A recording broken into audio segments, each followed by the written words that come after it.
sports people, they fail, they succeed. It's part of the journey, and if they're willing to share that, then they can create some incredible content. Someone tapped him on the shoulder and was like, "Are you this person from LinkedIn?" And he was like, yeah, I am. LinkedIn amplifies everything you're doing offline more than anything. People believe that going viral is the goal, is the objective. I don't think that's necessarily where the ROI comes from. For most footballers, for any Americans listening, soccer. But yeah.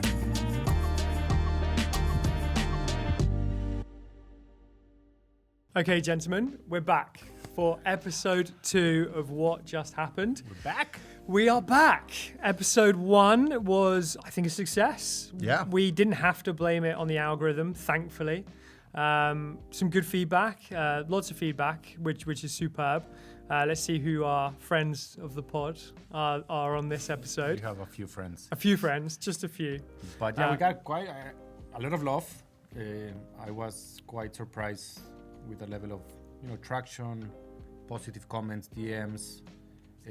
Maybe because it was the first one. Yeah. See if we can keep that up. No pressure. Well, I heard that LinkedIn content's all about consistency. So we're here for episode 2. Still ready and raring to blame it on the algorithm. So we'll see how this goes.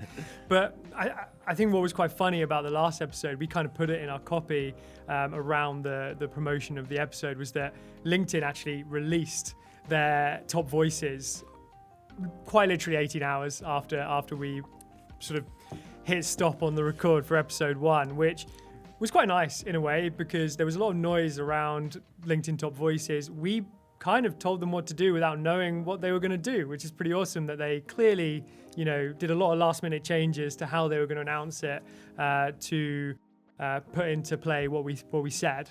That's sarcasm for anyone who... Shout out to LinkedIn. Yeah, shout out to LinkedIn. Friends of the pod. Friends of the pod. No, but crazy coincidence. Crazy coincidence. But, well, look, let's see which coincidence we're going to launch tomorrow when LinkedIn release something new. But let's dive into the meat of this podcast then, guys. We're going to go more of sort of specific around LinkedIn content, LinkedIn content creators on the platform. That's very much the sort of theme of today's show.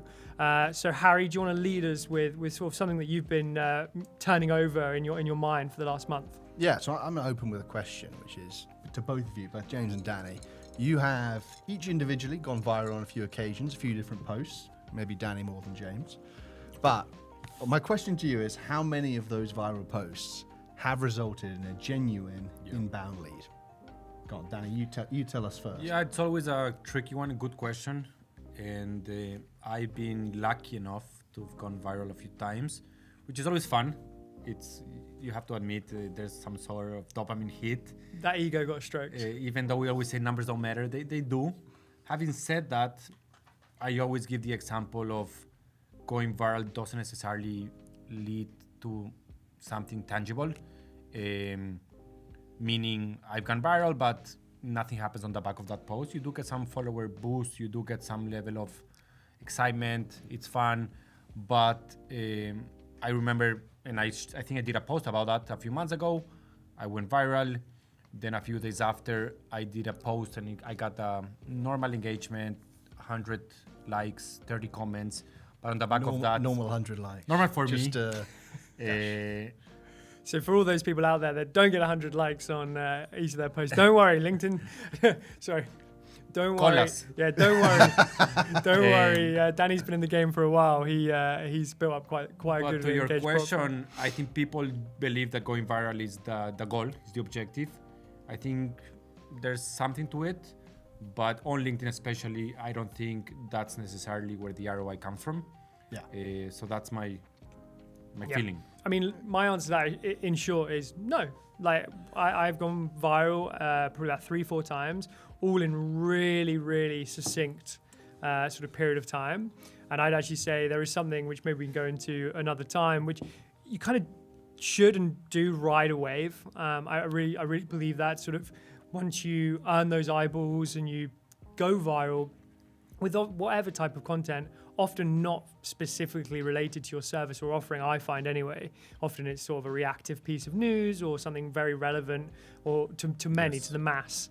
But it's those posts that you follow up with in the days to come whilst your profile just naturally is being viewed more. And that's when the sort of traction comes. So for me, from specific posts, the answer is absolutely zero. Absolutely zero, categorically zero. But definitely in the sort of content around those viral posts or virality, for sure. And I think exactly what you've said there is the point I'm trying to make today, which it comes up quite regularly on LinkedIn, probably once every month or every quarter. There'll be a few creators who come out and say like, oh, it's not about going viral, it's all about commercial. And we totally agree. It's something that we held as a belief with Shake right from the very start. We when we started the company a couple of years ago, a lot of people were going viral with a lot of somewhat irrelevant posts about their business. It didn't mediocre play into content. Yeah, it was a lot of like fictitious stories about a time you interviewed a candidate and XYZ happened, and you know the culture post sort of like era, right? Yeah. Where everything was, they handed in their resignation, and then it would like go into a culture post, or you know, we offered them the job, but they said no. I got rejected 50 times, Yeah, and this happened after. Yeah, exactly.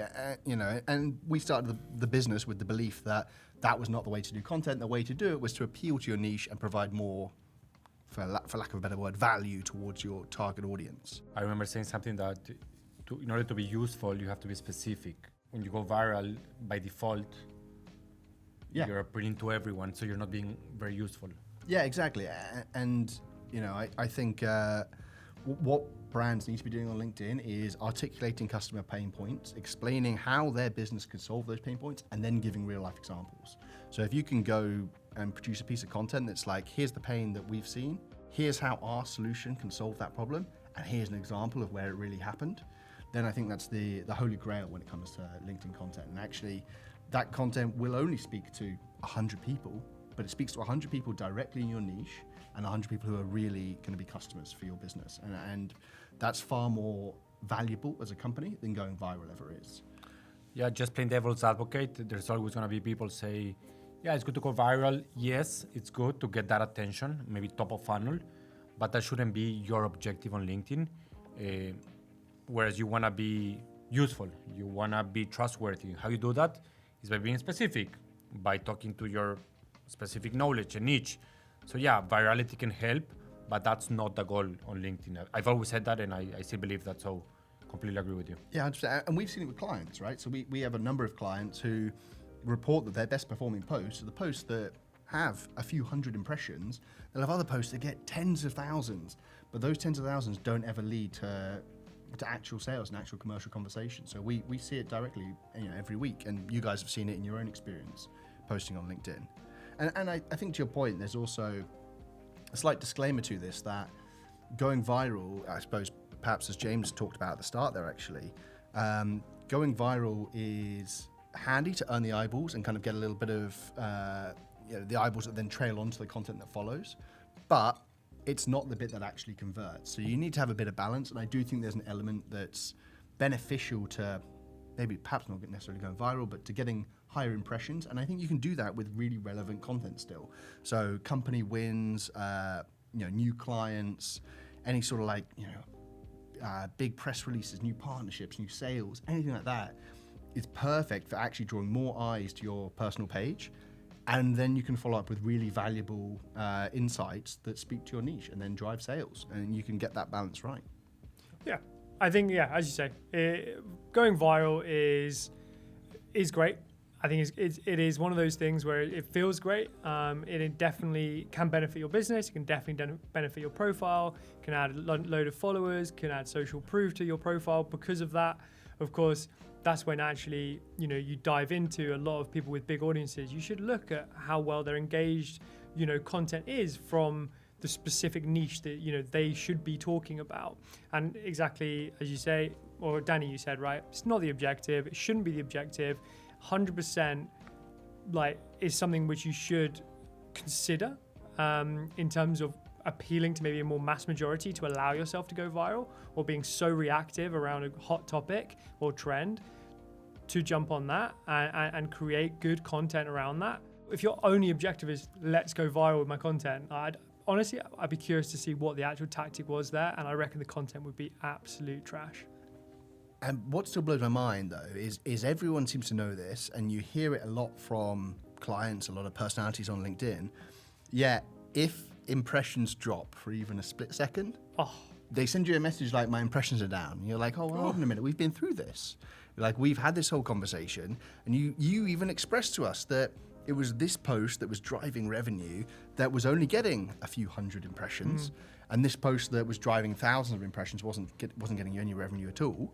And yet, all of a sudden, reach drops, and you're panicking that there's an issue there. Yeah, I mean, ultimately, we're going off and touch of a tangent here, but it goes into marketing attribution for content marketing. That people ultimately then go, okay, what do I measure with this? And you have to be a very strong marketer, a very strong leader to take a step back, commit to the program for 6 to 12 months of content marketing, and just say, this will be beneficial to my brand across all the objectives, from sales to awareness to fundraising to talent acquisition, and just commit to it, and kind of don't get too distracted by the impressions, because not only is it your own content fluctuating, it's also, like, dare I say it, the algorithm or just other things potentially a little bit out of your control.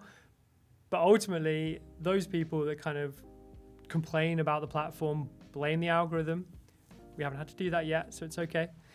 But I mean, they're doing that because there is no other metrics that they can actually look to measure against. And I think that's a fundamental problem with just a mindset shift of taking out the sort of raw, we need a measure for this, that maybe a more sales focused person, commercially focused person just wants to lead marketing and therefore be, okay, we need a specific outcome for this. Well, I think you actually raised a really interesting point about ROI there, and it's something we have a conversation with most of our prospects about, and about with our clients certainly.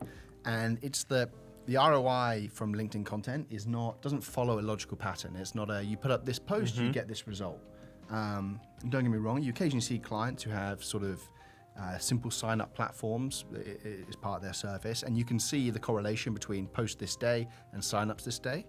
But most of our clients are working on long lead times, 3-month sales cycles. So in that instance, how do you measure the benefit, the ROI of LinkedIn content? And what we always say is that it comes up in the weirdest of places. We've had clients who have one client's been to a gig, and he went to a gig and someone tapped him on the shoulder and said, are you this person from LinkedIn? This person speaking to his industry, and was like, are you this person from LinkedIn? And he was like, yeah, I am. And most of our clients have it when they go to meetings, and somebody in the meeting will be like, oh, I saw your post on XYZ. I think it's events, right? Events is the big one. Any sort of events, like, LinkedIn amplifies everything you're doing offline more than anything. And you go into these events, and might just, let's say you only have one event a quarter in sort of your company calendar across the year. But if you are doing the hard yards online, you will see that you're going to these events because they're hopefully in your niche, in your audience, and you're connected with them on LinkedIn, or you're making a conscious effort to do so. You are getting people kind of walking past you and sort of going, oh, I love the content, or love your point on that. And I always find that it's the kind of the video type content, that like high trust, low engagement really in the UK. It takes time to get there. Yeah, of course. One post won't move the needle. I just recently started getting DMs like, I love your content, and I'm like, no, I feel grateful, but it takes a year to like actually, people like to see repetition. They need to see you out there constantly to get this level of feedback or impact. So 100%. Yeah. So guys, I'm going to introduce a new section to the podcast this week. It's called The Shakings. We're going to blind rank the top 10 different things as we go on through this podcast journey, which hopefully makes it past episode 2. Please don't cancel us. It's a blind ranking. So 1 to 10, you're going to give me your answers. So number 1, this week, we're going to be doing it on new features. So new features to LinkedIn. So there's plenty of good features that it has. There's some that could be improved. So we're going to do number 1 is the feature that I love. We need this. This needs to be on LinkedIn as a platform. It's not there right now, but it needs to be there. And number 10 is, I don't really care. Don't think that's a good feature. I don't really want that. So number 1, we're going to go with better analytics. So deeper engagement breakdowns, repeat viewer data. So every time someone views your content, views your profile, you're finding out if they're viewing it more than once. And then better audience segmentation as well. So 1 being needs must, number 10 being not so much. Where are we putting it? That's absolutely key. High. Putting it at number 3. Number 3. 2 or 3, but yeah, I agree. Show names for impressions and saves. So like profile views where someone can sort of click on your profile, come up, I think you have to have a premium profile, and it says Danny Markovits viewed my profile, and then you go back through it and you can sort of see a long list of profile views. How about that for impressions? I think that'd be quite chaotic for a lot of people with people with high impressions, but maybe more specifically for saves. Good addition. Kudos to LinkedIn on that. A good addition Very recently with adding the ability to see how many times your content's been saved. But what do we think with that? So showing people's names for like saves and impressions with your content. A great addition. Love the feature. I actually check saves quite a lot. Not as high as analytics, but I would give it a 4 and 5, just because I would love to engage and connect with people saving my content. Next feature, how about who engages with your content the most? Adding that into analytics. That's pretty key. I think those intent triggers are something we use a lot of at Shake. So I'm going to put that at number 2. Number 2. Okay, Yeah. so we have 2, 3, and 5 off the list.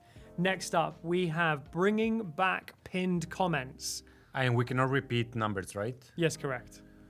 I like picking comments, but let's go for a 6. 6. Okay. Just because there's a lot left. Wow. Okay, right, next one.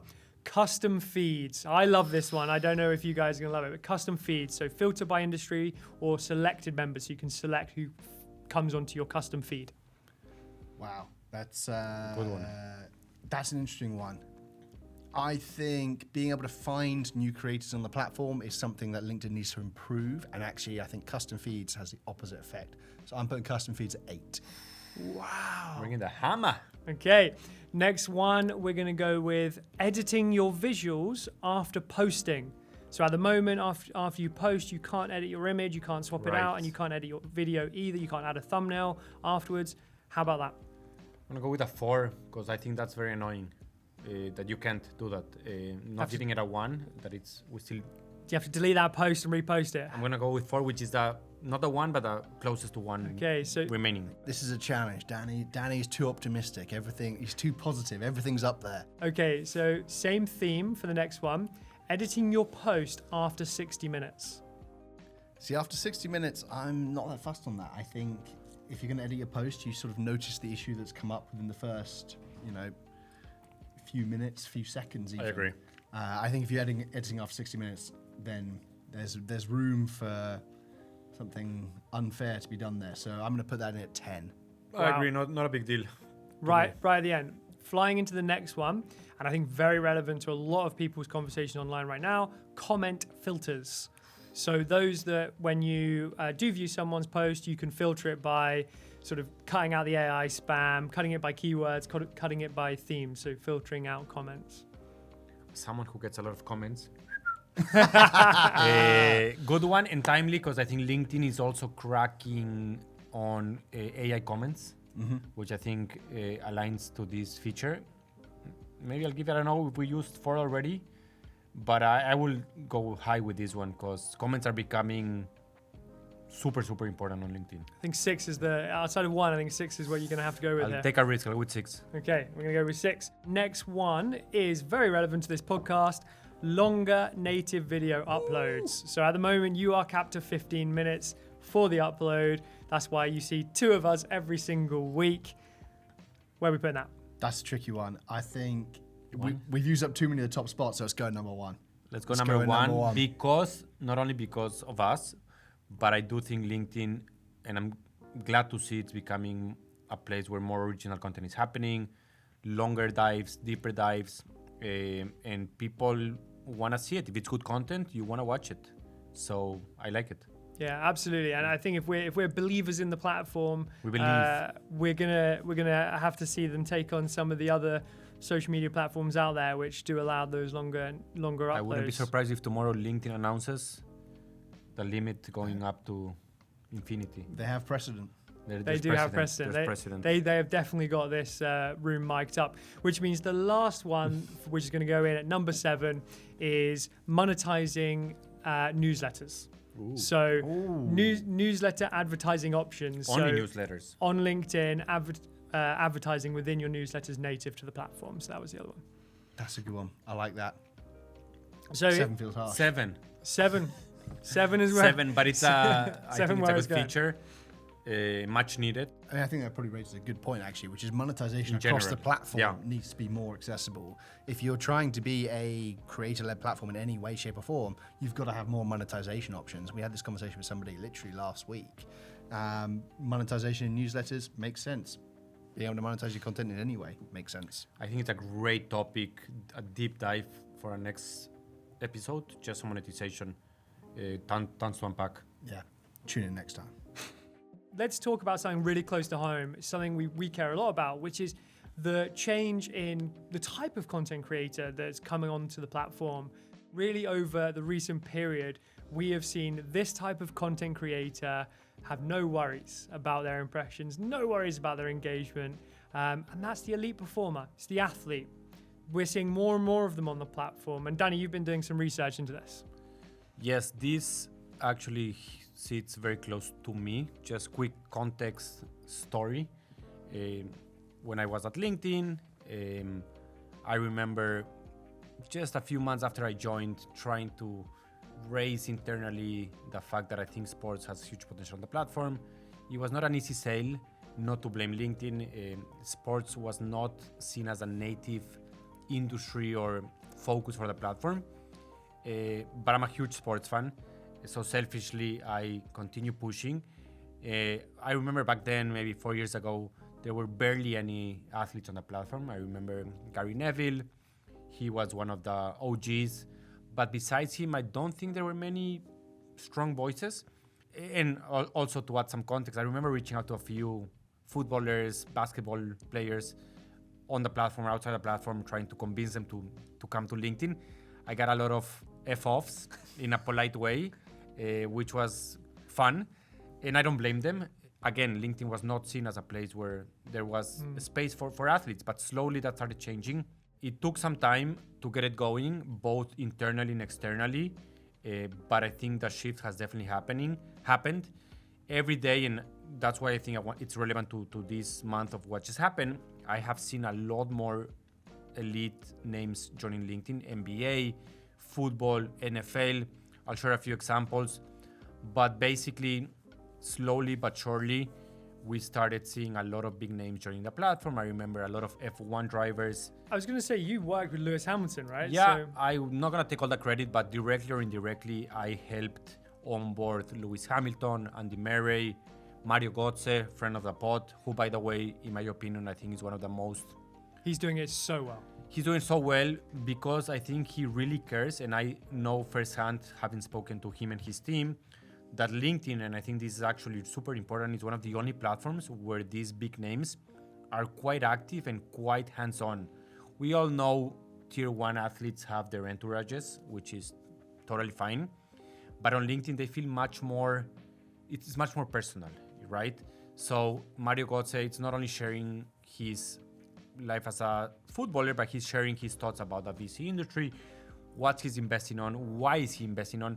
And I do know as well that LinkedIn has brought so many opportunities for him outside the pitch. And I think that's what's key here, having spoken to so many athletes. They don't like the fact that the world looks at them and think, oh, he's an amazing footballer, he's an amazing NBA player. That's a given, right? But they're much more than that, right?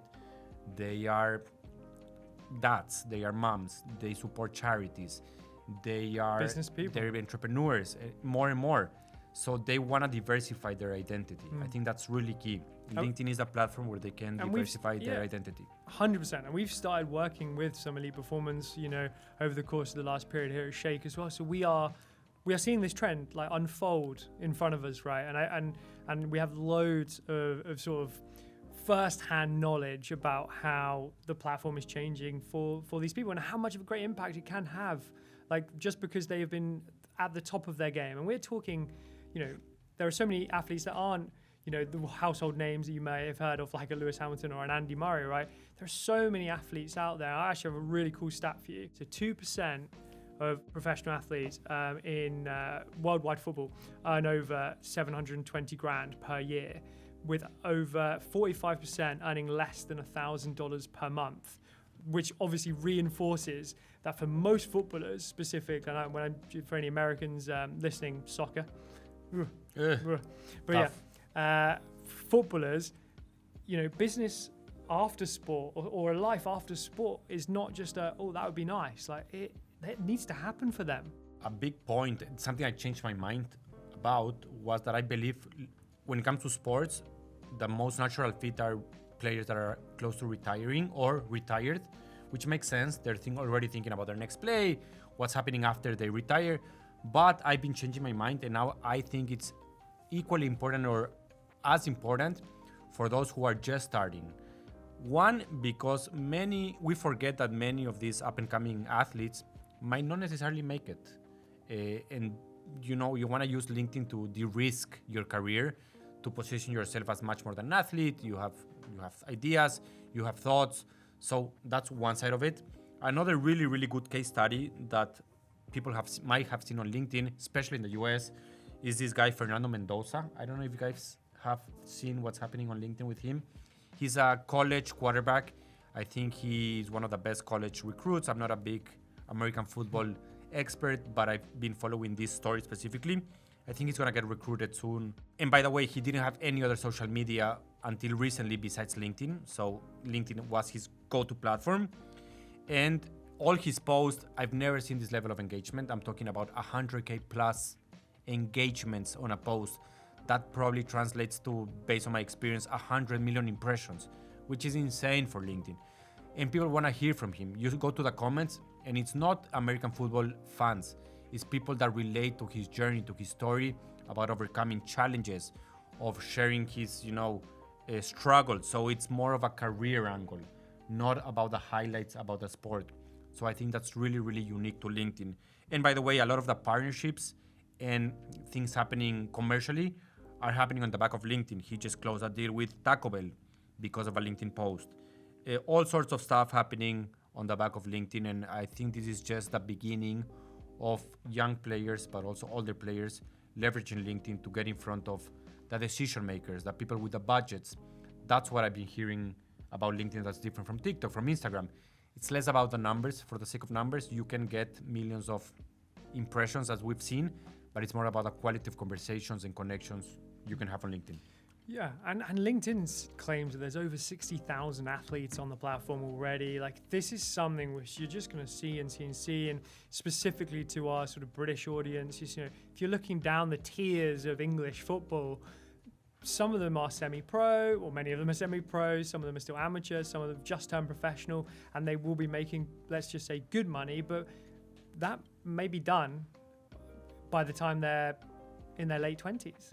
Especially if you're looking at American football, the career span is so short. Like, it's so high impact and it's so short. Like, most retire by the time they're like in their early 30s, which is insane. Like, they wake up one day and they've got no training to go to, no game to go to. These are very competitive, elite performers. They don't just stop.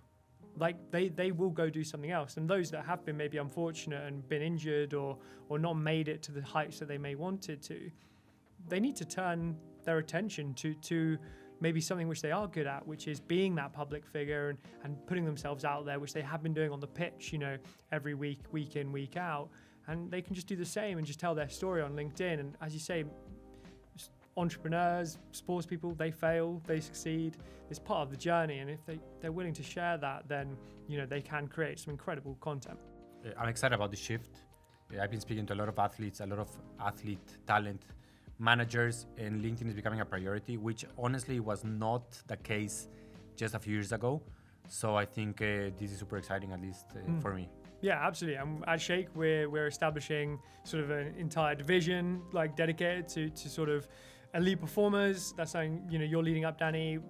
Super exciting, super exciting that we're going to really focus hard on supporting these athletes. It's something all three of us really care about. We've got quite a diverse sporting sort of care in the group. So football and rugby basically. No, I'm joking. Not that diverse. Just I don't like football. We have two big football fans and a rugby fan. But after recent rugby results, maybe you're not a rugby fan anymore.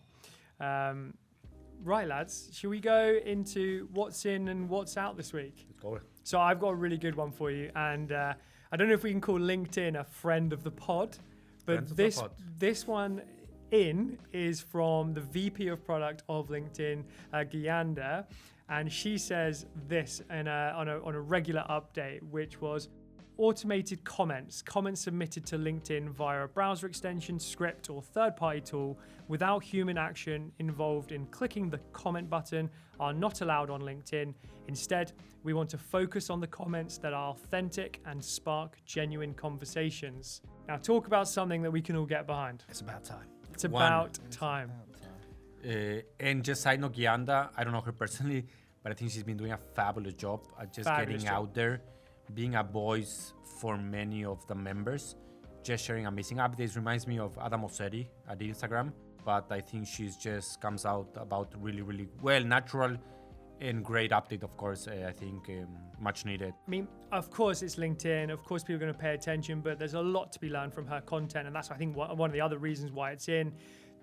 What's in, of course, is the topic she's speaking to, but it's actually how she goes about it, right?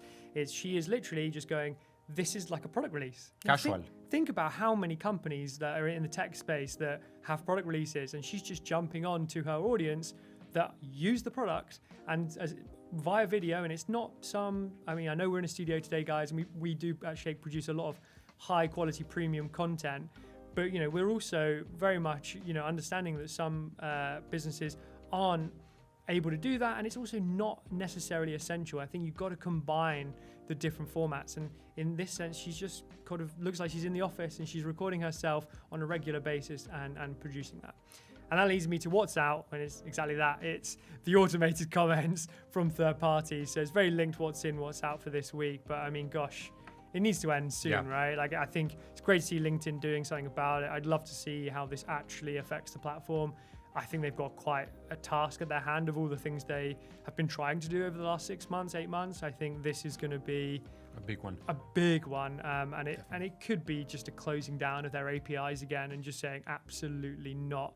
No browser extensions, no API connections, except for their selected sort of trusted network, which they released sort of at the back end of last year.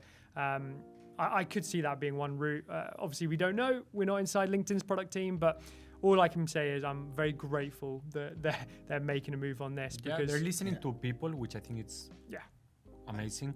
Like going after the engagement pods, similar vein. I think that's really smart.